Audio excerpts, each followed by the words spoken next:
75% and lead by as many as 29. They win by 26 as the final horn sounds. The Clippers get a record 69 points from the reserves and 12 in the return of the Claw. Our final score, 131-105, 20 from Norman Powell, a dozen from Leonard, 18 from Ivica Zubac to go along with 18 rebounds. Horton with 15 assists and 10 points. Derrick Jones Jr. with 12 points. Amir Coffey with 17. Terrence Mann with 12. Kevin Porter Jr. with 15. Everybody who played scored except Bones Island. It was a fun one here today. Well, for Carlo Jimenez, our statistician Chris Taylor, Big Brother Jake Warner, and Adam Oslin, Daniel West back in the studio. We will see you in a few. Clippers get the win here at Intuit Dome. Kawhi's return is a party. The Clips 131, Atlanta 105, 20-15 on the season, and the Clippers are out of the play-in. Not bad, 35 games into the year. We'll be back on your Clippers Audio Network.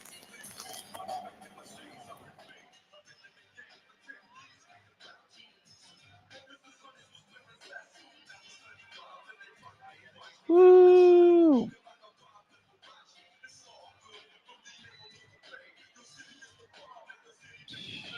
Daniel, there's a post-game interview. I'm guessing Lauren Rosen might post it whenever FanDuel does, but she interviewed Kawhi.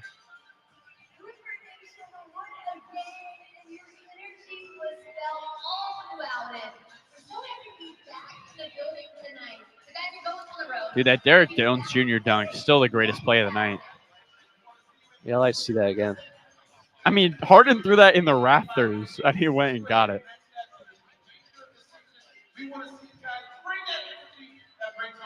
Clipper Nation. I'd say a pretty successful return for Kawhi Leonard. A modest 12 points, but in 20 minutes in a blowout victory for the Clippers against Atlanta, sending them back to 500. You'll take that.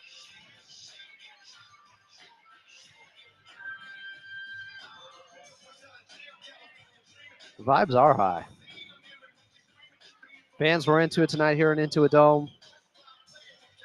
Jeremy says he's opening up a White Claw in honor. Steve Rodriguez said 6 seed. We'll update you in the standings. Jonathan Ing said Kawhi's lift on his three was surprising considering how much time he missed.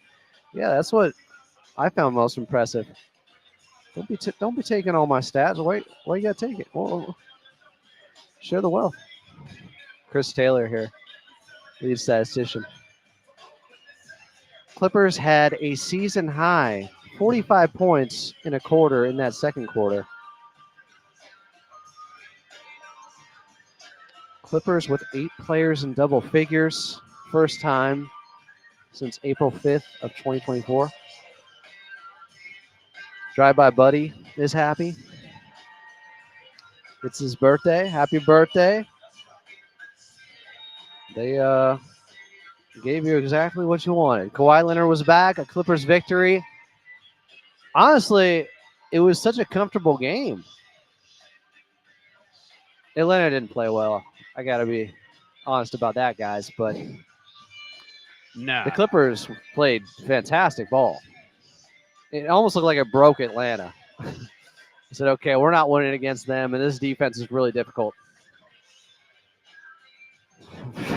It is a fact that Kawhi is the highest three-point percentage in the NBA.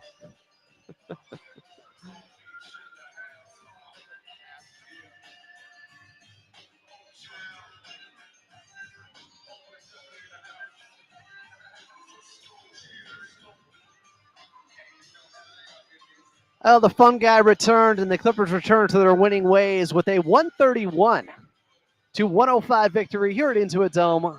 Welcome back in. I'm Adam Oslin. This is your post-game show. Coming up, we got second half highlights, your post-game box score, and we'll have Clippers Talk on AM 570 LA Sports and at Clippers Talk on the YouTube side as well. Let's get back to your radio voice of the Clippers and Carlo Jimenez. So the Clippers just in complete control of this one outside of the end of the second quarter, end of the first quarter, where they had some slippage there. That 14-0 run Atlanta had end of the second quarter.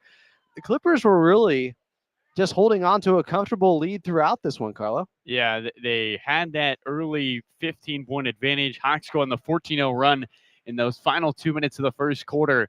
But then the Clippers come out in the second, Adam, and with Kawhi Leonard on the floor, they build a 27-point lead in that quarter and come away with a big-time advantage that they never gave up. I don't think Atlanta got it closer than 18 in the entirety of that second half, including in that third quarter. 36-12 run in the second, says Chris Taylor, our statistician. Everything he says is fact.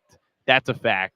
Our statistician on fire today. Chris Taylor is working double time with tonight's contest. But it was just an impressive one for the Clippers, Adam, because they dominated every area of this ball game. You think about the points in the paint. They score a season-high 74 points in the paint. They have a season-high 46 fast break points. I don't know what it is, Adam, about playing fast teams, but I think the Clippers, unlike last year, play better against teams that play faster on the hardwood, and it's just so fun to watch for this group. Excited to see what they can continue to do down the stretch, but a fun one nonetheless, and I think a good start to the Kawhi Leonard era here in the 25-24 season. Yeah, fast start, up by 15 in that first quarter against a very fast team, just like against Memphis, the number one team in pace. This was the second team in that category in the Atlanta Hawks. It seems like the Clippers just play better in a scramble, and they almost create more chaos than the opposition is comfortable with, which is a little bit surprising because they're typically playing at that tempo. But the Clippers can beat you any way you want to play right now, including with Kawhi Leonard, who finished with those 12 points, 4 of 11, 3 of 5 from distance. I want to say started 3 of 3 from 3. Hit his first 3, 2 on the left wing, 1 on the right wing in the first half. And I think that was the most encouraging thing to me. We talked about it during the broadcast, Carlo, but, in the past when he came back, he didn't always have his legs underneath him.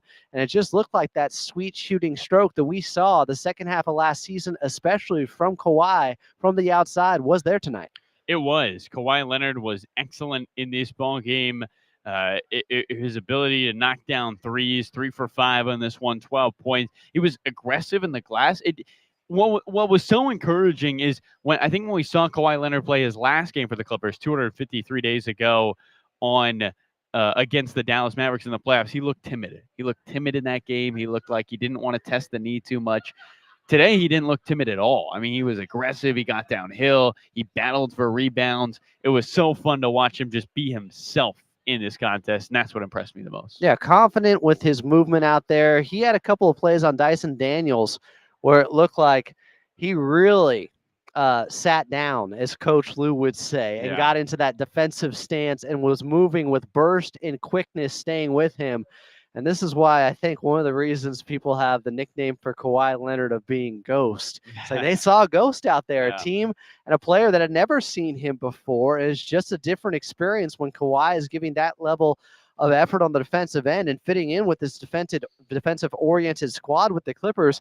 It was cool to see. He had some moments where you said, okay, that's Kawhi Leonard right there. Yeah, I mean, his ability to get deflections, to close out, to find teammates in tight windows. I thought it was really, really impressive from Kawhi today. And his ability to just look under control throughout the ball game. Never felt like he pushed too hard, never felt like he was in the wrong spot, and played within the system. The Clippers really never, outside of the time that they intentionally reinserted it to him on the baseline when he had the matchup against Trae Young, they never played watch Kawhi. I mean, they really didn't. And that was Ty Lue's concern in his pregame press conference. He said, look, we can't just sit around and watch Kawhi Leonard do his thing. And they didn't do that today. It was great to see the team blend him into the lineup. And you see that when you see the 8 guys scoring in double figures. Everyone 8. Amir Coffey, 15 points in the first half, Adam. He was on fire for this Clipper team, finished with 17.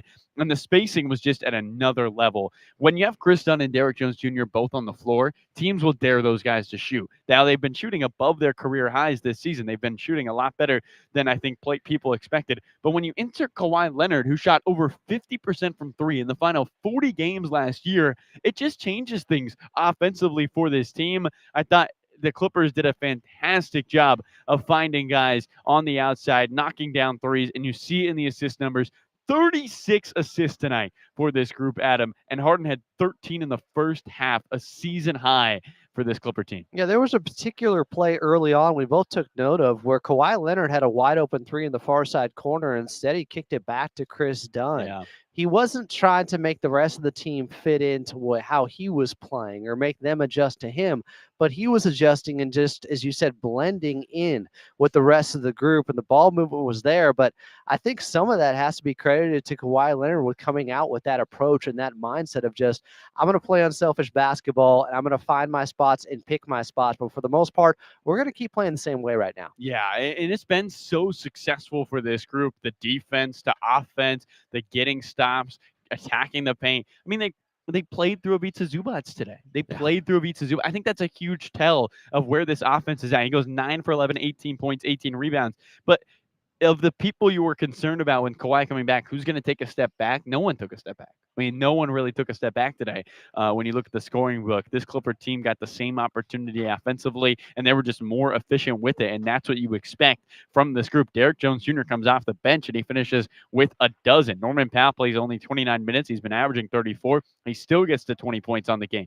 And the Clippers played so well at finding everyone, at being a balanced attack, and they just look like a team that loves hanging out with each other, spending time with each other. It's funny, Adam, I was watching pregame warm-ups here today, and they weren't shooting in layup lines. They were taking like 3 or 5 shots, but guys weren't really going, and then they were waiting. And James Harden was pointing at Derrick Jones Jr. said, "You got to dunk before we can start." And Derrick said, "I'm not dunking." And James was like, "No, you have to dunk." And so they all waited. And Derrick like faked the dunk. Then he went to the right side. Then he came to the left side. And finally, he drives. He throws it off the backboard, catches it with the right hand, dunks it, and everybody goes crazy. And it was just, they love hanging out with each other. A big part of that has been Derrick Jones Jr. and Chris Dunn. I mean, Ivica Zubac was speaking to Lauren Rosen, FanDuel Sports Silent reporter, and he said Derrick and Chris have brought new energy to the plane. They sit next to each other on the front end of the plane, and they have brought a new light to this team. And I think you see it when you see things like that in warm-up. Everyone's with a smile on their face. Bones Highland was pointing to Kawhi, saying, "No, Kawhi's got a dunk. He's coming back." It's just they love spending time with each other, and I think that shows on the court. Yeah, I think there's a genuine brotherhood going on. I think Big Zoo pointed to that a couple of weeks ago with this team. And I think part of the reason guys miss playing so much, and Kawhi was looking to scratch that itch tonight, is just to be one of the guys and be able to go out there and help them, because it's got to eat at you. When you see how well this team is playing, you know you can be that missing piece and elevate guys and make them even better and get them to that next level. And finally, Kawhi was able to do that tonight. Terrence Mann also was back tonight, acquitted himself very well. 5 of 5 from the field, did a lot of his damage in the second half when the Clippers were really able to pour it on and pull away and leave no doubt in this one. But Terrence Mann looked very much in rhythm with his timing out there. Made a spectacular pass on a spinning baseline move, a no-look pass. It was Magic Johnson-esque from T-Man there, finding Nico Batum for the big throwdown. Other guys found him as well, but this Clippers team, that passing was contagious. 2 new guys back tonight. Terrence Mann obviously played earlier this season, but had been out for the past month. Kawhi hadn't played a game yet, and it was all systems go. It looked like they had played with one another all season long, the way they came out and just really opened things up. And I think it does speak to off the court stuff can lend itself to bleeding on the court at times too. Guys like playing next to one another, and you could see it out there tonight. Clippers win 131-105 over the Atlanta Hawks. And while we have a moment, let's pause 10 seconds for station identification here on the Los Angeles Clippers Audio Network.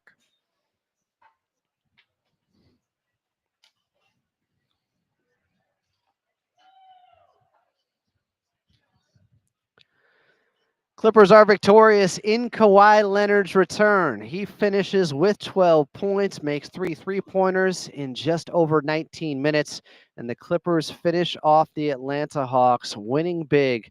It got late early for the Hawks in Atlanta here. Next game coming up on Monday. Clippers back out on the road. They'll be in Minnesota taking on the Timberwolves. Tip time for that one is at 5 p.m. A different sort of challenge there, a road game. And we will be with you at 4 with your pregame show. Carlo Jimenez, great call as always. Safe travels. Talk to you on Monday night, my friend. Adam, talk to you on Monday. Also, can I hang out a little bit? Oh, you want to hang out? Yeah. You want to do some Clippers talk? I would love to. You can hang out.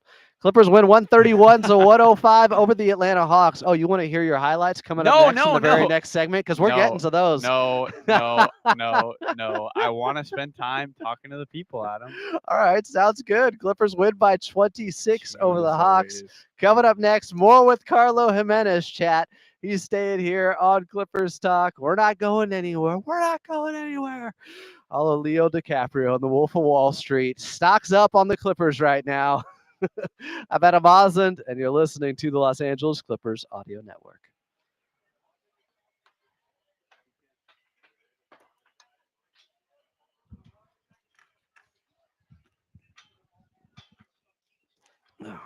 What we got here, Daniel, second half?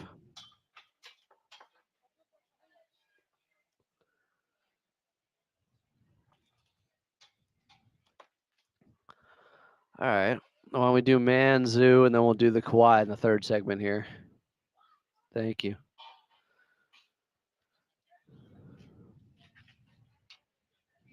Got you. Sorry, text. Thanks, man. Carlos staying for the vibes.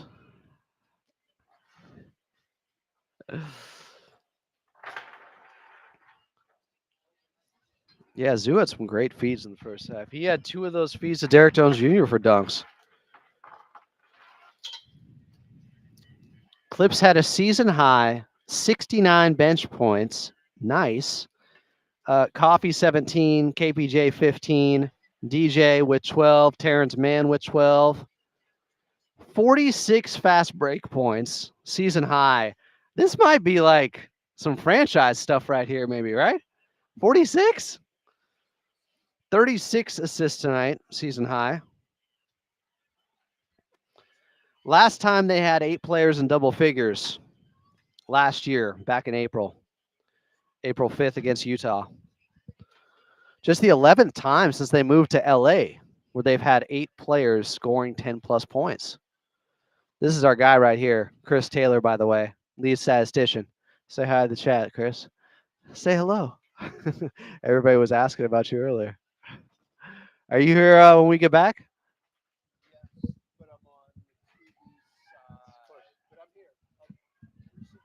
Love you. Good to see you. Chris Taylor's a good one, guys.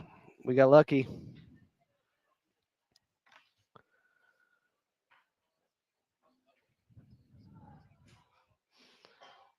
Chad appreciates you for sticking around, Carlo.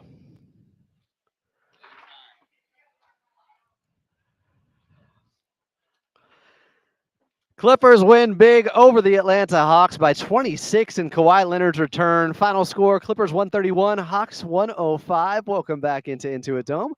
I'm Adam Osland. Coming up, we'll get to your final box score. But right now, second half highlights. The Clippers were up 74 to 54 at the half, even after they had given back an early 15-point lead in that first quarter. They were able to open it up. Was it a 24 to 7 run they had, Carlo, in the second? Ding, ding, ding. All right. I know some things. Okay, that was Chris Taylor, our lead statistician, once again making us look like Mensa men. That's what he does here. Yeah, that's true, actually. So the Clippers with that 20-point lead heading into the third quarter. And then in the third, how about Terrence Mann? It wasn't just Kawhi Leonard back. Team Man, show him some love.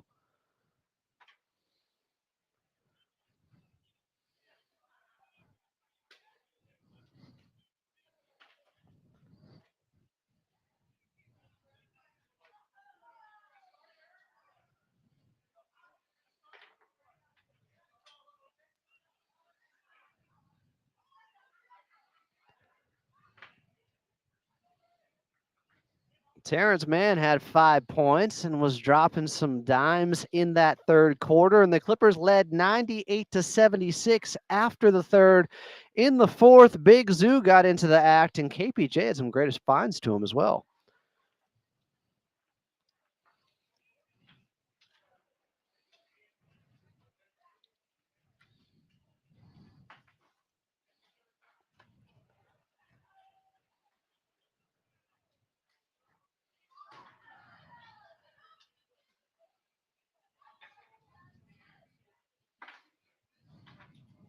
Big Zoo would end up making it 18-18 on the night in 32 minutes. The Clippers, led by as many as 29, they go on to win by 26 over the Atlanta Hawks with a 131-105 final. Coming up next, we'll get to those Kawhi highlights. He had 12 points in his return in 20 minutes. Looked to be a 20-minute restriction for him. More on that from Coach Lou coming up post-game. I'm Adam Osland, and you're listening to the Los Angeles Clippers Audio Network. Get down on it. Get down on it. What's up, chat? What's up, chat? Can't find my pencil pouch. Oh. Big W. No trade talk tonight. Sure. Wouldn't hold your breath on that one. Bro, who are you going to say? Everyone played well. Chat, are you going to defy Carlo Guys, come and on. still offer some trades after the night the Clippers had? Come on, guys. Yeah, that's good. Yeah, what happened there? Need a backup. Hey, they're shopping Capella. Because Onyeka is playing so well, but he did not play well today. Capella back with James. Capella is a backup we big. just started this. As a backup big, that would be so disgusting. I'd be good with it. Like, you'd have the size to match Hartenstein and Chet.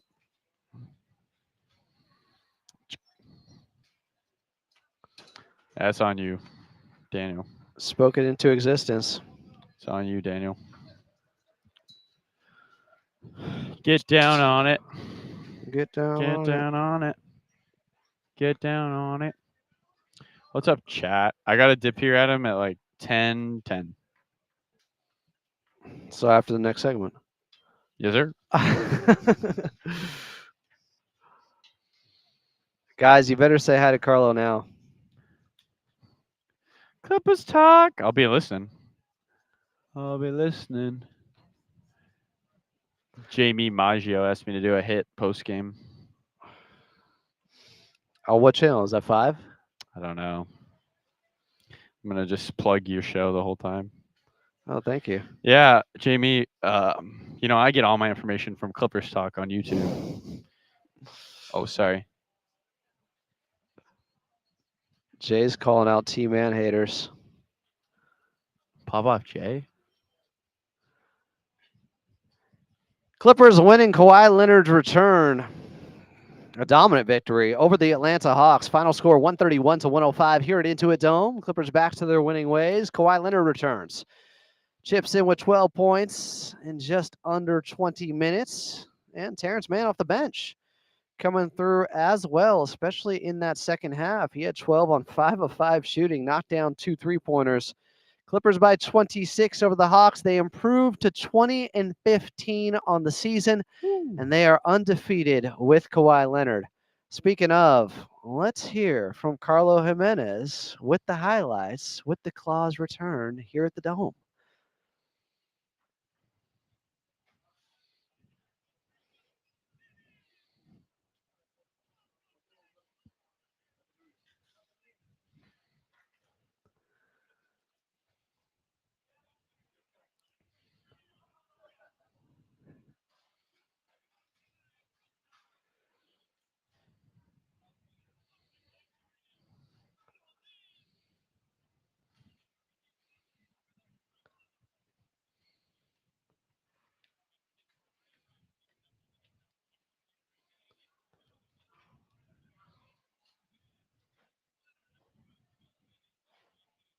There was his only 2-pointer there as he fell to the floor and everyone held their collective breath here at Intuit Dome. We'll be doing a lot of that.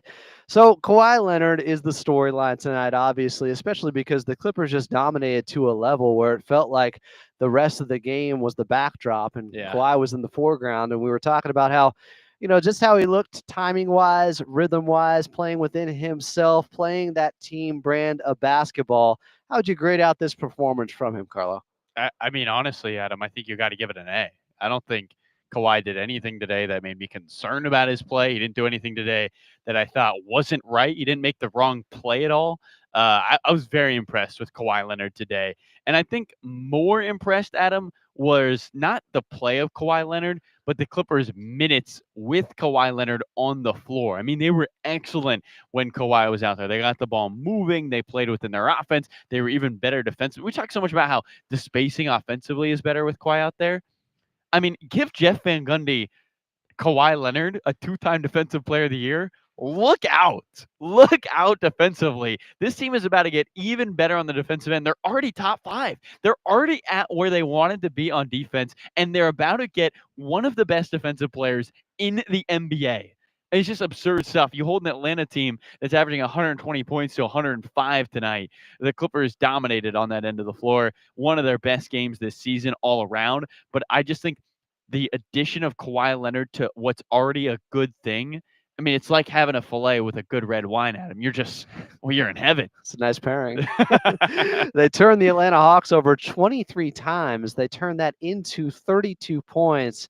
And there were a few of those turnovers in the first half helped create by Kawhi's just havoc that he has on the defensive end when he's playing type of that free safety type of role. Because when you have Chris Dunn out there, when you have DJ out there next to him, when you have Ivica Zubac, it lets Kawhi roam a little bit more because he's not guarding the other team's best player on the offensive end. So therefore, he can cheat over. He can play that role. He's got those freaky long arms with the huge hands, and he can get back to that octopus level of defense that he was playing a lot, of course, at times with the Clippers, but in San Antonio and Toronto as well. Yeah, and also then you free up the other guys on the offensive end, like Norman Powell, like we talked about, and James Harden, who, let's be honest, Kawhi gets back to Kawhi level form. The best player on the other team, a Dyson Daniels, is going to be guarding a Kawhi Leonard, and then you get Vit Krejci, no disrespect to Vit Krejci, but on Norman Powell, when that usually wouldn't happen, right? If the Clippers see OKC in March and they're fully healthy, Lou Dort's guarding Kawhi Leonard, which is going to allow James Harden and Norman Powell to have a more formidable defender on them, or a more advantaged matchup on them defensively, and they could probably play at a higher brand of basketball. So just both ends of the floor. When you have Kawhi Leonard out there, the game's easier for everyone. That's my biggest takeaway today, Adam. The game is easier for everyone when Kawhi Leonard plays, and we see that today, a plus 22 on the night for the Clippers. Clippers cruise to a 131-105 victory over the Atlanta Hawks here at Intuit Dome, and Kawhi Leonard's return, where he has 12 points, goes 3 of 5 from distance, and gave us a glimpse into the future of just how good this Clippers team could be. Monday, they're in Minnesota taking on the Timberwolves. They got their own set of problems. They're going to be hungry for a victory, though. A wounded animal is a dangerous one, and they have somebody in Anthony Edwards who can cause a lot of problems himself out there. Tip-off is at 5.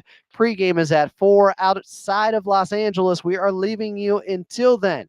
But coming up next, we got Clippers Talk on AM 570 LA Sports. Let's go.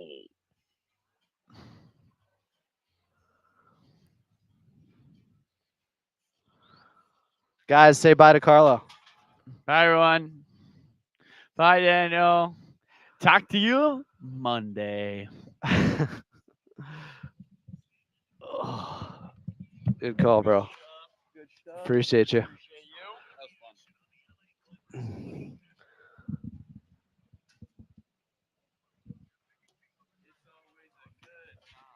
Daniel, what time are we going till? Nice. What time we got to get out at? Oh, really? Okay.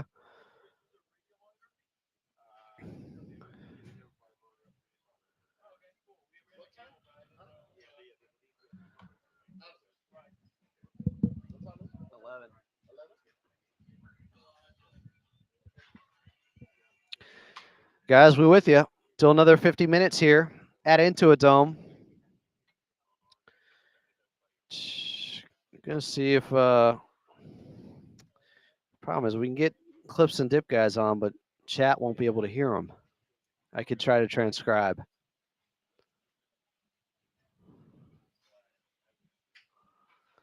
I just hate that. All these people in the chat, then nobody can hear them.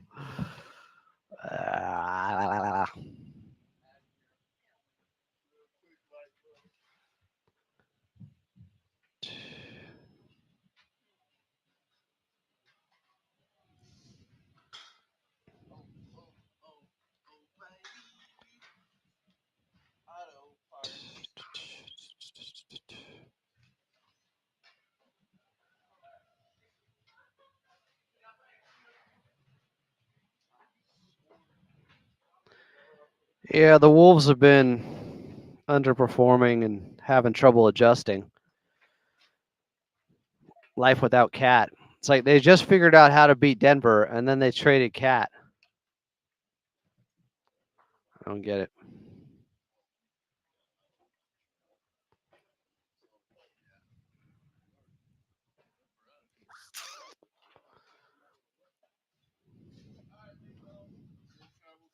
Here we go.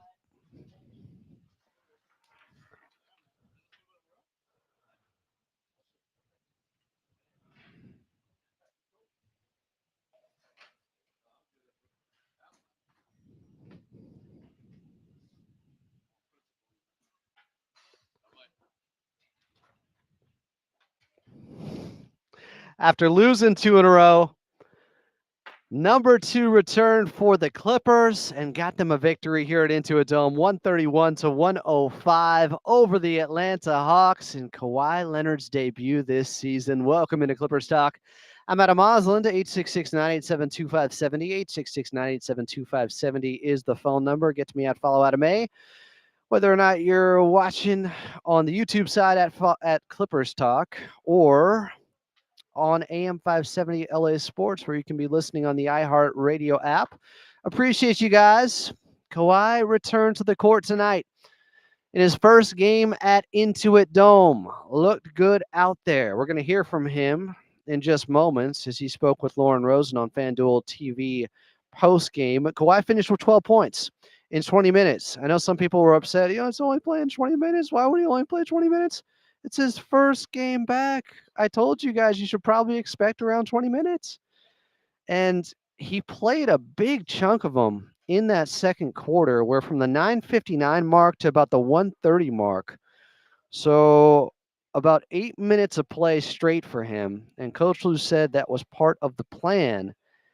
And so at the half, I want to say he had already played 15 minutes. So therefore, when he hit that 20-minute mark early in the third quarter with the Clippers up 20, Coach Lou had a sense of urgency, called the timeout, and said, okay, no Moss for Kawhi tonight, but the rest of the crew could hold it down for this Clippers team because they were excellent. In Kawhi's return, with the unselfish play from him, and getting others involved. I mean, there's a play that stands out early on in the ball game. He's got a wide open 3 on the far side corner and turned it down to give it up to Chris Dunn. I think it ended up with a Norman Powell 3, who, by the way, may have had the quietest 20 points ever because we're focused so much on Kawhi's return, Terrence Mann, how the team is looking, different rotations, DJ coming off the bench, and oh yeah, Norman Powell once again has 20 on just, what did he end up at? 16 shots, 8 of 16, 4 of 10 from 3, led them in the plus minus category, was a plus 28 out there. It just looked like the pieces fit. When you have 8 guys in double figures, just the 11th time in franchise history that happened tonight for the Clippers, it just felt seamless. And I credit Kawhi for not forcing things and for making those unselfish passes to keep things moving with this team. He took multiple threes that he was knocking down the first half, started 3 of 3. They were all threes. And I said to myself, this is a guy who has his legs underneath him already. That's great to see. Because when he first came back from the ACL in the fall of 2022, he did not look like himself with his lift, with his elevation. It took him time. It took him, first of all, he goes out with the right knee stiffness 2 games in. He comes back 3 weeks later. Then he has an ankle injury. Then he's out for 2 more weeks. Then he started to build things up. And by January, he was averaging 28 per game. But that's coming off an ACL. And that's what I've been talking about over the last week. It's different. And he definitely looked different than he did in that first round series against the Dallas Mavericks too. That was encouraging to see, just with his movement. I'm watching his gait. Is he limping? Is he showing burst out there? There was a play where he started to run down the court as he thought they had numbers. And I saw Kawhi get into maybe 3rd or 4th gear for a second. I noticed a defensive play on Dyson Daniels where he was just suffocating with his defense on the interior. And he sat down, was sliding, moving his feet really well. There was burst there. There was athleticism, explosion. Saw that again as he wrecked that play eventually. I think it was after an offensive rebound by the Atlanta Hawks that turned into a far sideline turnover by Dyson Daniels. The defense was there. And I've wondered how excited Kawhi Leonard would be just to get to perform defensively with this roster and playing next to guys who actually enjoy playing defense, and Chris Dunn and Derek Jones Jr. Every possession. They don't take any off. They don't, those two guys. And DJ comes off the bench and was willing to sacrifice like that. Coach Lue said pregame, it's going to be situational, depending on the opponent, the matchup, on who starts. Tonight, they went with Chris Dunn because he felt like they needed another ball handler out there because of the ball pressure by the Hawks. So we'll see if that changes Monday against the Minnesota Timberwolves. But the buy-in from those two guys to just say, yeah, whatever is needed from the team. DJ gets a new contract, comes over, wins that job to start, and came off the bench like it was nothing tonight and had 4 huge dunks, I think all of them in the second quarter, with one of the biggest dunks that Big Brother Jake said he had seen. And that left-handed throwdown off a lob from about half court from James Harden. Huge. So everybody, when I say the pieces fit, you got somebody that's been starting all year and he comes off the bench and made it work. Terrence Mann just came back. He had missed a month. Looked great. But it starts with Kawhi and him saying, I'm not going to disrupt the flow. I'm not going to hurt what's been working and make myself the focal point and try to turn it into, let's get Kawhi Leonard going and back in rhythm as fast as possible. The way to do that might just be blending in, might just be playing like one of the guys. And then at some point, he's going to have a 12-point quarter where he gets hot, finds his touch, and starts to take over. But it's going to happen organically, I think. They're not going to force it. I just love the way this team played and the way Kawhi came out with that mentality tonight. And they looked so feisty on the defensive end outside the last 2 minutes of the first quarter where they were kind of a mess and poor on the offensive end too and gave up that 14-0 run. Outside those 2 minutes, for the most part, it looked like Atlanta wanted no part of this game. They saw how good the Clippers can play on the defensive end. They hadn't seen them yet so far this season. And they said, no, we're good. I guess we're going 0-2 in LA. They lost last night to the Lakers. They didn't have Jalen Johnson tonight. Trae Young did play, but man, this Clippers defense, it can make you tap out. When you know it's not your night, I think there are teams sometimes that come out and say, all right, if we're hot from 3, if we're feeling it, even though it's a back-to-back, even though we're tired and we're gassed, we're going to go for it. But if not, if things go the other way and we don't like the way this game is trending, maybe it's just not our night. And that might have been their mindset. Because I didn't, as a basketball fan, I didn't like the way Atlanta was playing. I'm sure Coach Quinn Snyder, a.k.a. Wormtongue from Lord of the Rings, didn't like it either. I like what I saw from the Clippers, though. They can break you like that. They can do that to you. They can Drago you. Where it's going to take so much effort to generate good looks out there. A team that averages 120 points per game only has 105. You get held to 43% by the Clippers, 34% from 3, and you have 23 turnovers. Teams against the Clippers with Kawhi Leonard, no, it is going to be a tough night. And I told people in here that were concerned about Kawhi disrupting the flow and hurting them, and I kept telling you, offensively, they're almost bottom 5 in the league. How exactly is he going to hurt them on the offensive side? And he's a 2-time Defensive Player of the Year winner. How's it going to hurt him there? That never made sense to me. People's concern about Kawhi Leonard throwing them off. Now there was less of that talk after they had lost 2 in a row, but I had heard that over the last 3 weeks. That Kawhi Leonard could hurt them. Kawhi Leonard is a rare breed of superstar. Not just that he's a two-way player, he's really unselfish, sometimes to a fault. Lyle Murray says it was his idea to come off the bench when he was coming back from the ACL. We didn't see that tonight, but that was him being like, well, if I'm only playing 20 minutes, maybe we could do it in a way where I could still be available late in the fourth quarter. I just won't start. Not many guys are going to offer not to start. That's Kawhi. He is a role player trapped in a superstar's body. I don't know exactly how to put it, but he's very special in the way he can affect a game. He just can impact it in so many different ways. And he's also one of the most skilled players in NBA history. And he didn't come out of college like that. He didn't have this refined offensive game. He earned it through hard work. So for the people that, always say, well, does Kawhi love the game, or does he even care? Does he want to play and all these things? It's always been ridiculous to me, because the stuff that's not fun is what has got him to this level, to being this type of player. All the training during the offseason. So first of all, you have to love the game and want to be great to go through the rigorous training sessions that he does.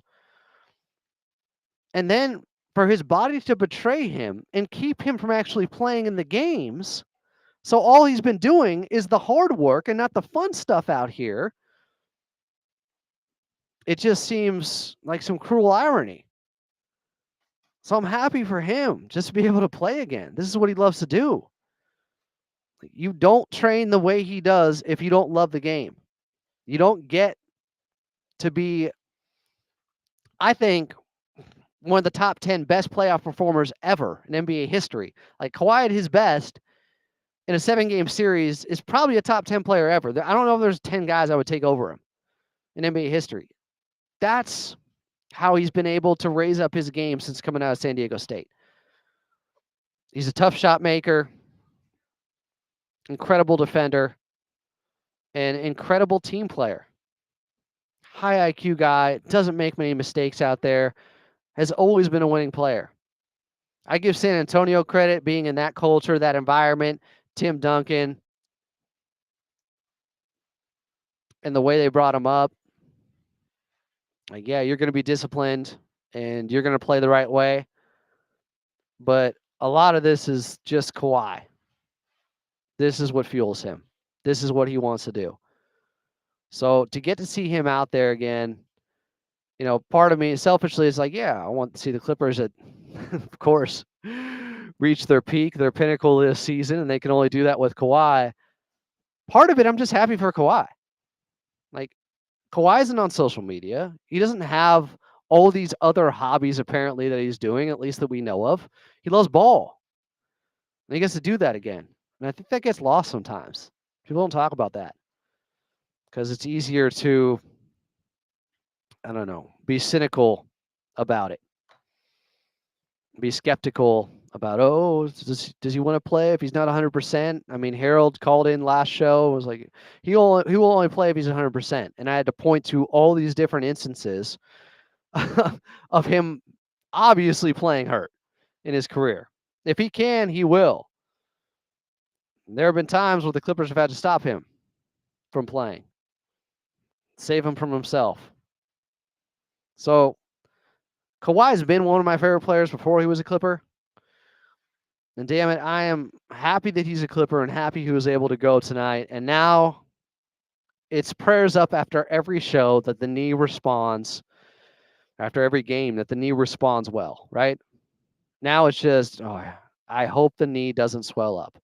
Unfortunately, those are the things I'm going to be thinking about after every Kawhi Leonard game, because he played 68 games last season, and then out of nowhere, the knee swelled up. So there was no warning signs.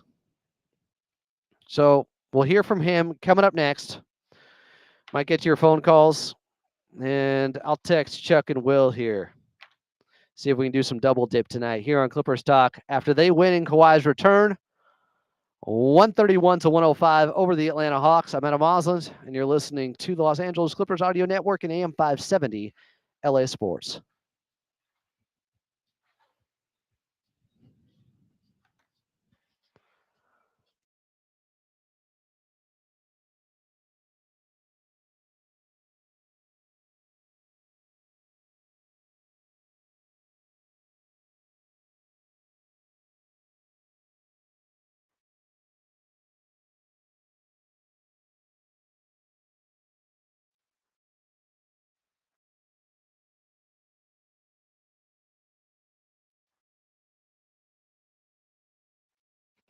Yeah, guys, I still feel like romanticizing the game sometimes and falling in love with the game and admiring a guy that loves the game. Like, I know some people are just going to say, oh, he makes $50 million. What does he care? He gets paid either way. This is his passion. This is his art. Of course he cares. So, yeah, I'm going to bring that part of it up too. Some of the moves Kawhi had. So, I detailed everything in here, and we'll hear from him coming up. But he snagged a defensive board first in this ball game, then almost had a steal, but instead it was a foul. Then he generated a steal after that foul. Then there was him turning down that three-pointer. That instead he gave it up to Dunn. I think it ended up with a Powell three by the end of that possession. That was at the 9:50 mark of the first quarter. Then he found Norm for a layup. A quick pass to him, a little quick touch pass, staying in the flow of the offense.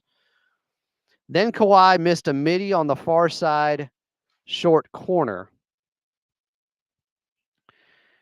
Went for a baseline reversed and miss. This was after I think he already hit a three. Then in the second quarter, he sat down with some defense on Dyson Daniels. It was impressive. 5:30 mark, he had multiple deflections, octopus defense from Kawhi.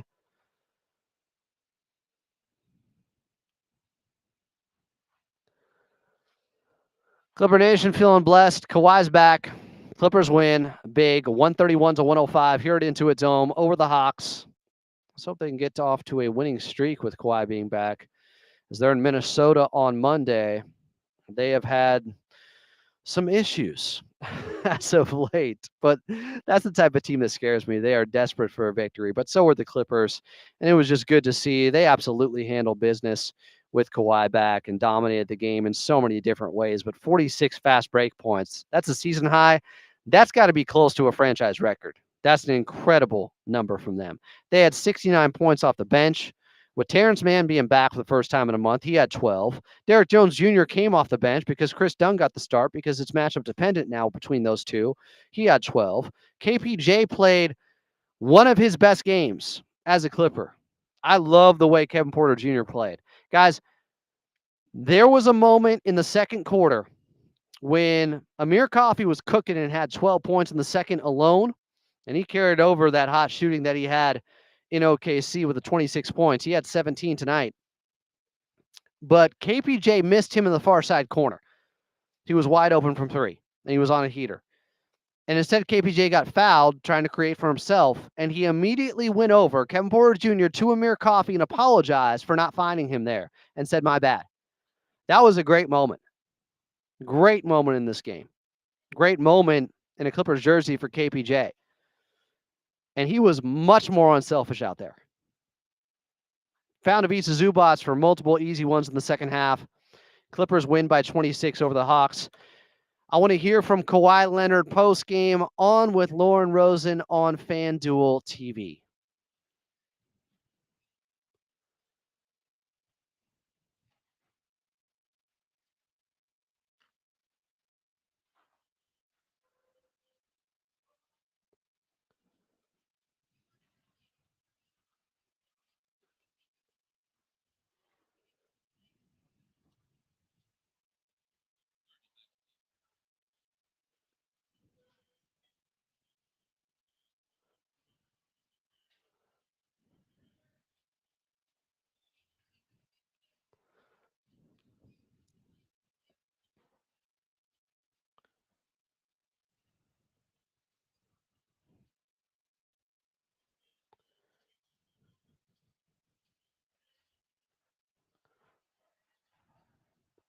Kawhi Leonard there at the end talking about James Harden being an all-time great and how one day his jersey will be in the rafters. James had 13 assists in the first half. Somebody else having to shift their play. We haven't talked about him enough tonight. He only finished with 10 points, 3 of 9 shooting. He ended up with 15 assists because they were up big in the second half, and he played less than 30 minutes. But he had 13 assists in the first half. I think his career high is 14 assists in a half. James was dishing. It's an adjustment for everybody. As much as I've been saying credit Kawhi for wanting to blend in, it still is an adjustment. DJ's coming off the bench now. How many shots is Norm going to get? Zoo going to get? James Harden. It really just upends things, and it's unavoidable. But everybody played their part and made it work. James said, okay, I'm facilitating. I'm going to make it look easy out there. And it did. When they went on that 24-7 run in the second quarter, after giving up the 14-0 run at the end of the first quarter, the Clippers, they looked like they were completely outclassing the Atlanta Hawks, who maybe wanted to tap out and give up in this ball game early when they saw the type of energy the Clippers were on. But I am extremely proud, as I say a lot during this season, of the way they played with a different challenge tonight, integrating or reintegrating Kawhi Leonard back in. This was the right way to play. This was the perfect type of performance in Kawhi's first game back. And the Clippers win by 26 over the Atlanta Hawks. Let's go to, who do we got? Mike in LA. Mike, you got 30 seconds here on Clippers Talk. What's up?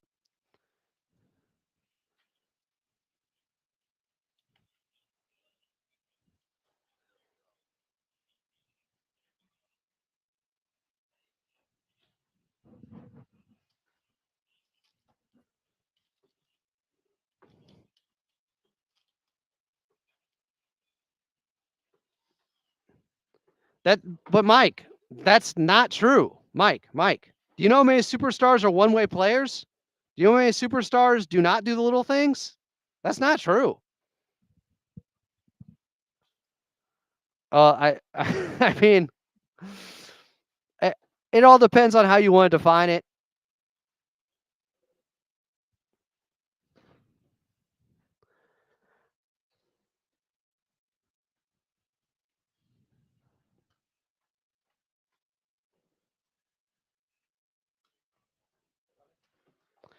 Well, but Paul George, it's not that Paul George didn't do the little things. It's that he didn't do the top end, high end things enough, look to score enough. Sometimes he was trying to be a role player instead of being a superstar. That's the difference. That Paul George, it was never a criticism of like, oh, he's not doing enough of the little things out there. It's like, do you want to do the number one option things and go out there and score at the highest level all the time?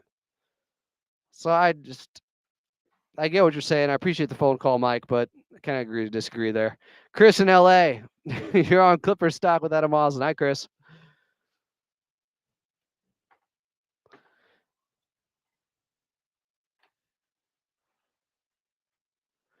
Yeah, The Miz was in the building. WWE fame. It was a good game. It was a great atmosphere all around tonight. Everything was going the Clippers' way. It felt like it was some preordained thing where the Clippers just had to win big. It's Kawhi Leonard's return. I hesitated from calling it some storybook type of ending earlier, but it felt like it was just made to be tonight, the way things went for the Clippers, right?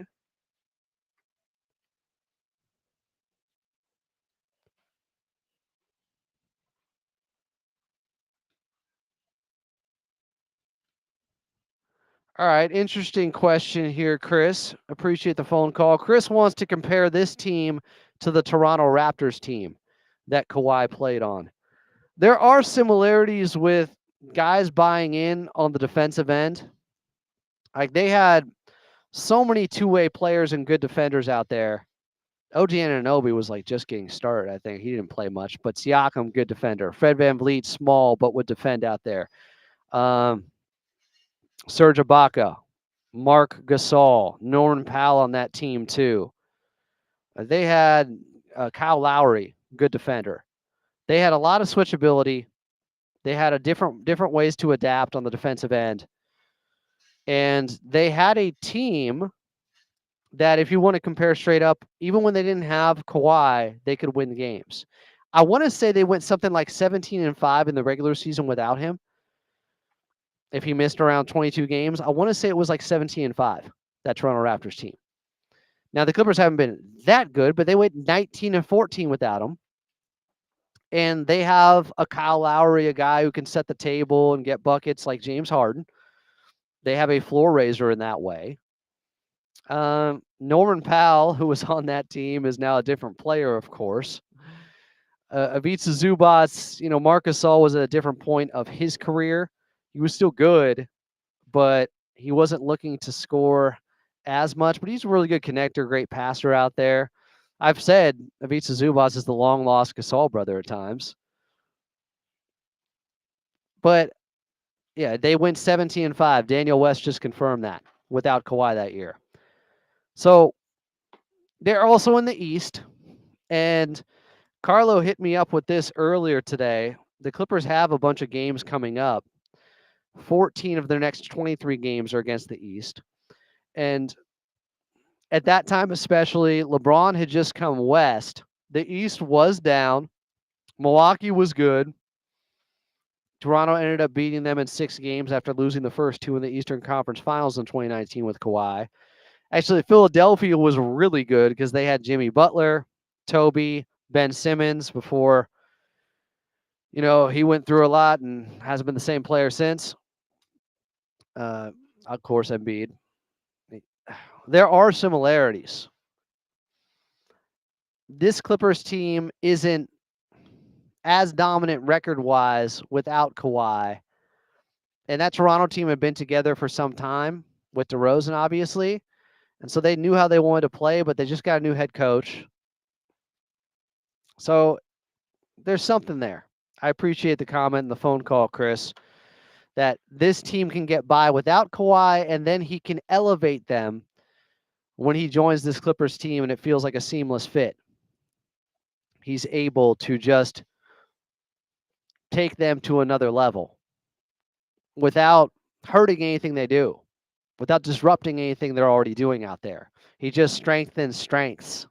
That's what Kawhi can do. We'll take a quick timeout. We'll come back. We'll have Chuck Mockler on. Clippers win big in Kawhi's return.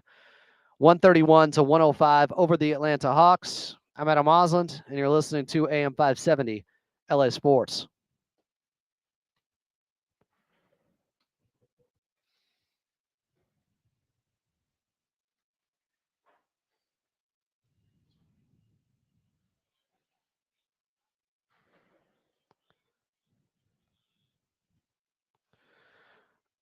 Oh, I got to give you his number, don't I? Oh, no, I'm going to text it to you, so I don't want it going over the chat.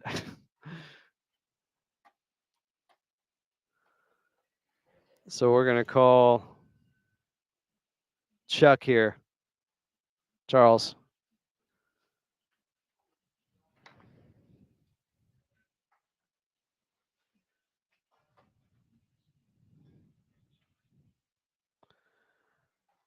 Whichever one says Charles.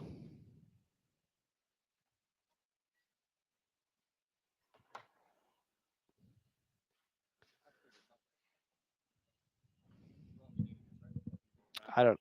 Maybe just leave it for now. I don't know. You don't have nothing on it, right? Huh? You don't have nothing on it. On it? Yeah, like plugged into. I don't know, because our engineer just left. So Leave it on. yeah, sorry.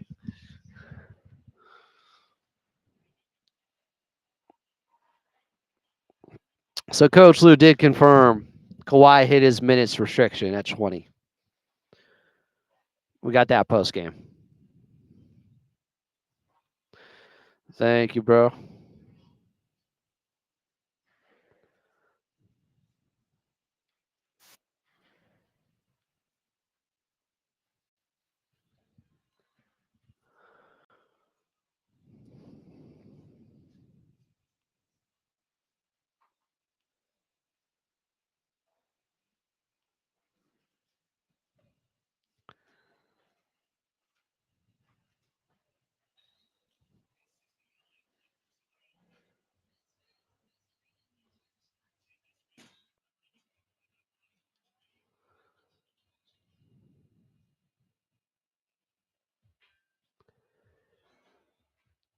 Clippers by 26 over the Hawks as Kawhi Leonard returns victorious for this ball club. He has 12 points, 4 of 11 shooting, 3 of 5 from the outside. Great defense was there. Movement was solid overall. This Clippers team with Kawhi Leonard. Ooh, I know people are starting to dream out there right now. I know some people are feeling like it's our year. Speaking of, let's bring in Charles Mockler from the Clips and Dip podcast for a little bit of a double dip here on Clippers Talk post game. Chuck, what were your early returns on that performance from Kawhi? About Kawhi's performance, you saw the intensity on the defensive end, right? I think offensively, it was kind of a lot to expect a lot from him tonight, but defensively, Chuck, I I'm mean, not hearing you on the phone side. oh, there we go. Defensively, he was great. I think he was better than I thought he was going to be. They asked him to do a little bit more than I thought they would ask him to do. The offense, it's going to take a little bit of time. He had one drive in the half court tonight. He did cash the layup, which was good, but I mean, I give it a B plus, right? His first game back in a very long time. The spacing looks incredible. We can see what it's going to turn into when all cylinders start to fire. Yeah, he smoked that layup in transition where he tried to go with the left hand, and then there was a long outlet pass to him where he kind of fell over. There were a few points where I was actually watching him pregame. He lost the ball in some weird ways, like tried to do some moves pregame against a trader that you just don't normally see, because I've watched him meticulously go through his pregame routine over the years, and it was strange, some of the stuff that he wasn't able to do out there. But overall, I'm with you. It looked like a B plus to me too, that it was as close as you could get to the perfect game, I would say, in Kawhi Leonard's return. Yeah, I would agree with that. If that, if he would have dunked it or something, or maybe hit another layup, it would have been good. Or if that first steal would have actually been a steal and not a foul. But it was great. I mean, Terrence had an incredible return too. But seeing what Kawhi is going to bring to this team, and already looking so, none of us really thought the comeback would be difficult to fit him into the lineup, right? But seeing it look so well in the defensive end, especially, has to have people, some high hopes, as you mentioned, I believe, before I came on. It's our year in 2025 as well. So what did you make of Coach Lue going with Chris Dunn as the starter tonight and saying that it's going to be matchup dependent on who the opponent is, depending on, who he goes with between Chris Dunn and Derrick Jones Jr.? I think we're going to see, call me crazy, about 10 games of sample size from both of these options for the lineup. Because it's just, I love the idea on paper with Kawhi coming back. It makes a lot of sense. But no team in the history of the NBA, I think, has rotated starters heading into the playoffs or anything like that. It's going to be, volatile is too intense of a word, but we're going to see it rotated out. The Hawks were down some size tonight. So we saw the 3-guard lineup to start this one. I think right now it's great. Talk to me in like 15 games if it hasn't solidified. But I think right now it's kind of what you have to do because we just haven't seen Kawhi with this group. Yeah, I wonder, they are like the only two guys that I could see buying into the level you'd need them to make this okay. And the chemistry's so good with this team, you might be able to pull it off. But I do wonder about continuity with just having a consistent starting lineup, and if at some point they get to that. But this is, a team that's going to have Kawhi in and out of the lineup. So it's just, you got to be able to adapt. You got to be able to stay ready, I guess, with this Clippers team. And that might be another way they have to do it. And it's not like, they've had an incredibly continuity-filled start with before Kawhi came back, right? Like, Derrick Jones was out of the lineup. Terrence Mann was out for, a month. Like, unfortunate as it is, this team is used to adapting. And I think you are totally right. That point you made about the two guys that you want to be rotating out. I mean, Derrick Jones said at postgame night, he goes, I don't care. I care about winning. That's what I want to do. I can't imagine Chris Dunn has a super far off mindset from that one. So it is with the two best guys, but I think with 15 games left for the regular season, we'll be seeing the same lineup heading into the playoffs. It's kind of like Thompson and Tari Eason with the Rockets. Like they like each Mm. other so much that they'll do whatever is asked of them. Carlos said post game, apparently they always sit next to each other on the plane. They're embracing the D&D factory or the Dungeons and Dragons nickname, Chris Dunn and Derek Jones. It was just cool to see so many guys, play well in a new role or in the return tonight. It was kind of unexpected how well they clicked in instantly. Yeah, I do think, they were playing a team that is very bad at defense when fully healthy, who were down 2 guys on the second night of a back-to-back. It was the perfect environment for all these guys to come back or be in their new roles too. We saw Nico play more center than he has all year. I think that is something that we will continue to see with Kawhi back. Bamba's out of the rotation, in terms of meaningful minutes, I think for the most part. I'm sure against larger teams we'll need him to spot some minutes, but Nico at the 5 looked great. Kawhi was plus 21 in his 8 minutes in the second quarter. Like it was a perfect night at Intuit, and credit to the Intuit crowd.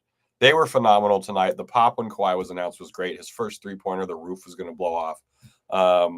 It hasn't gotten much better at Intuit Dome since tonight, and I don't think it will for the playoffs or till the playoffs. Yeah, now they're back out on the road, but you kind of touched upon it a little bit with Terrence Mann and just how efficient he was. And this was low key, I don't know, his 3rd best game of the season, maybe his 2nd best. The only game that's definitively better is that game against Denver where he had the big offensive rebound and then knocked down that 3-pointer in the far side corner. He was just so in rhythm. That to me, I didn't see that coming at all. And it ended up, being a footnote because Kawhi was back. So everybody's talking about that. But low-key, Terrence Mann just missed a month and looked that good. He looked amazing. He came in and he looks like a guy who wants to give Ty Lue something to think about with the rotation, which you love to see. You know what I mean? Because there is, again, as we've been here before with the Clippers, a log jam a bit with guards. And Terrence can play a lot of different positions, but he did some great stuff tonight. I'm really excited. I hope he looks good, coming up on Monday. But credit to Terrence, man. He didn't miss a beat. And I think points total wise, this was his 2nd or 3rd highest scoring game of the year. He scored 15 against Denver in that game you mentioned. But credit to Terrence. But again, the mark of a Clipper, right? He's a Clipper for life so far, being able to adapt, being able to do what's asked of him. We have to give a shout out to Amir, who I believe is at 45% 3-point shooting on not insignificant amount of 3 points. So it feels really good to be a Clippers fan right now. I know some people are trying to hate, man didn't do anything till garbage time. Well, he can't control. I mean, he can because he was playing so well. It's not his fault that he kept the pedal to the metal against this Atlanta Hawks team, but I'm talking about timing stuff where he had that spinning pass in the lane to Ivica Zubac, a no-look pass. Like he was doing them dirty. Like there were some nasty moves out there. Yeah, and that's that confidence, right? You love to see confidence from a guy who's coming back, especially from a finger injury, which is important in basketball. To feel that comfortable with some new pieces that he's, hasn't played with very much as well either. Just we talk about Kawhi having to check boxes. I think Terrence checked a nice box tonight too. Defensively, he looked good. There was a couple of Hawks who tried him on the inside and they couldn't make anything happen. But he was good, and KPJ had a good game, and maybe there's something with the bench unit with KPJ and Terrence Mann together. I don't know. That probably obviously depends if Dunn is starting or if Derek Jones Jr. is starting. But the bench is shaping up to be a real nightmare for opposing rosters, which I'm excited about. This Clippers team with a big 26-point victory in Kawhi Leonard's return here. And I do have to comment because for some reason, some people think, I'm an apologist. Other people think that I'm too critical of this player. So I feel like if I'm getting hate from both sides, maybe I'm being objective about Kevin Porter Jr. But I thought this was one of his better games tonight. I think you're right. If you're getting hate from both sides, you are being objective. But no, this was his best game. And we saw it in the first half of the last game. When he plays decisively, when he doesn't play with his food, as our friends over at the Law of the Jam the Pod said, when he plays decisively as a scorer, it looks so much better. When he lets the game come to him a little bit, it looks so much better. Like he looked comfortable, and him looking comfortable with Terrence, I think, is a pretty surprising thing as well too. So credit to KPJ, great game tonight. We need the consistency, but it was, you still got to put teams away. And for the person asking what I'm drinking, it's a Waterloo soda. That's what I'm drinking. Dry January over here. Me too, man. Clippers win over the Atlanta Hawks, 131-105 here at Intuit Dome. Jeez, I was about to say he's Law Murray of the Athletic. Maybe I've had Law on so much recently, or it's just on my mind because. And shout out to Law. Shout out to Law after what some people were trying to do to Law Murray. Shout out to Law Murray. They fought the law and the law won. Oh, no. He's Chuck Mockler of Clips and Dip. We got a new episode coming for you tomorrow night with the Big Three. Charles, thanks for doing a little Clips and Double Dip tonight here on Clippers Talk. Thanks for having me. And as always, let's go Clips. Coming up next, we'll break things down. We got some post-game quotes coming out from Kawhi Leonard that are of interest after the Clippers win by 26 in his return over the Atlanta Hawks. I'm Adam Osland, and this is AM 570 LA Sports.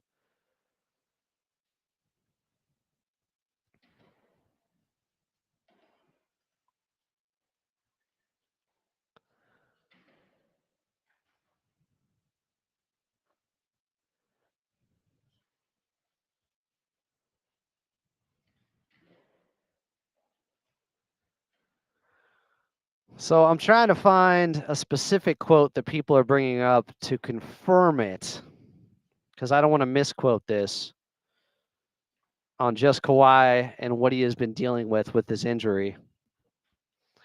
Let me see if I can find Tomer. Let's see. I haven't seen it from anybody. I'm going to listen to all the post-game audio on the way home. And I'll have a show for you tomorrow. And they'll probably have a guest on.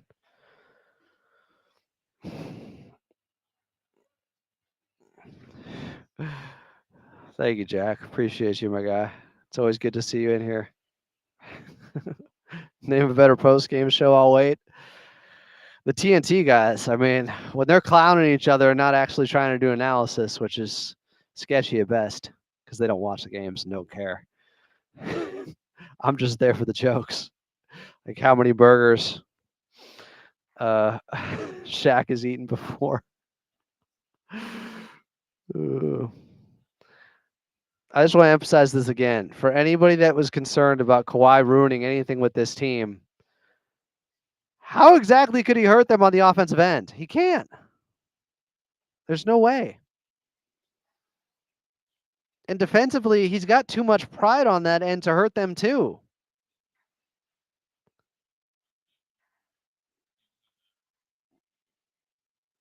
Okay. Just play music when we got a minute left if you can, Daniel.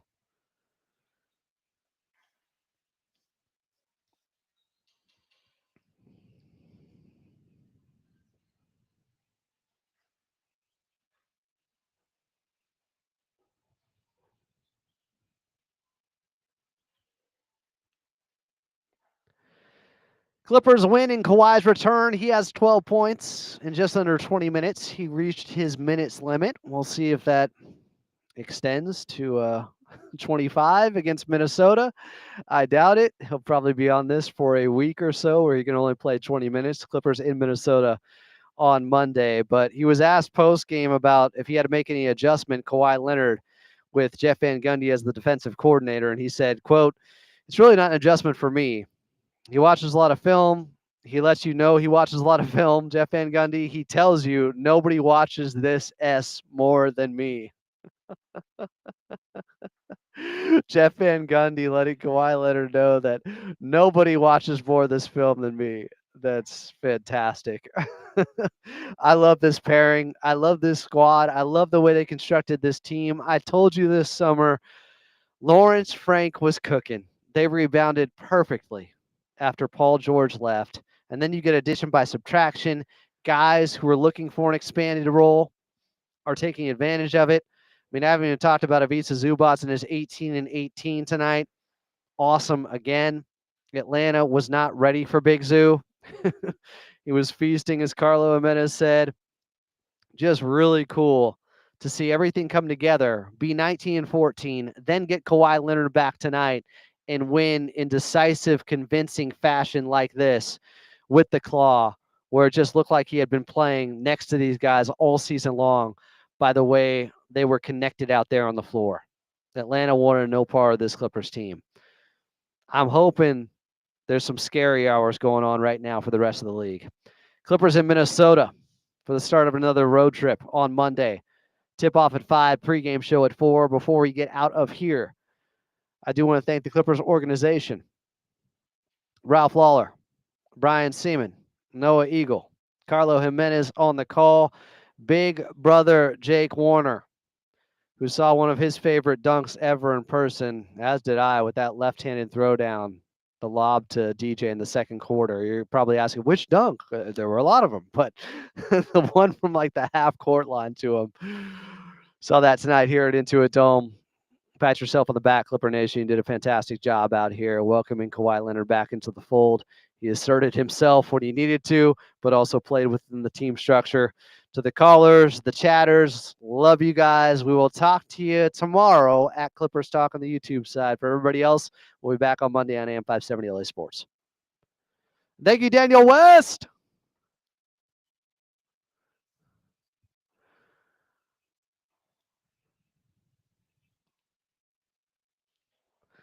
Thanks, bro. I hope that got in at the end.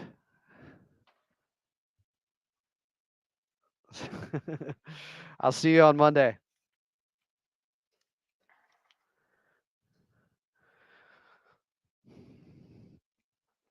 All right, chat.